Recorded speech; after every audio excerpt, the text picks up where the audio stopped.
क्या महफिल सजाई तुमने नहीं? क्या महफिल सजाई?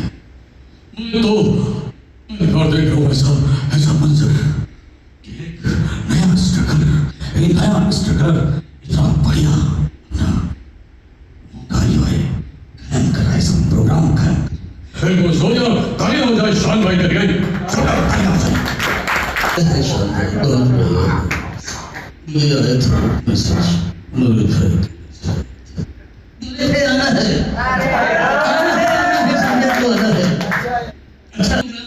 और प्रोग्राम की शान शौकत बढ़ानी है। मैं आया आलू लेके, आलू तो खराब हो फिलहाल मैं यहाँ आ गया। अच्छा प्रोग्राम है शान भाई, आपको बहुत बहुत मुबारक हो, आप ऐसे ही बरकत करे। अच्छा है ये शान भाई, क्या यार क्या रिपोर्ट दिया क्या तुमने? और ये नई नई लड़की इतना अच्छा परफॉर्म कर रहे हैं और ये अभी जल्दी में बहुत बोल गया। मुझे लगता है ये खाना भी जल्दी से खाता होगा और ये रोटी चाहिए, 2 रोटी चाहिए, 3 रोटी चाहिए, 4 रोटी क्या बना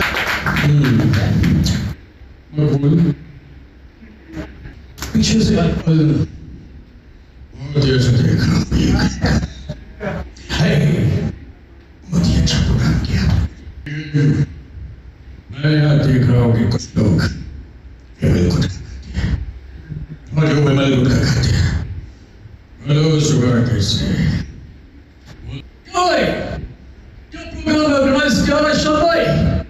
बहुत कसम बहुत अच्छा है, मैं सच कह रहा हूँ बहुत अच्छा है।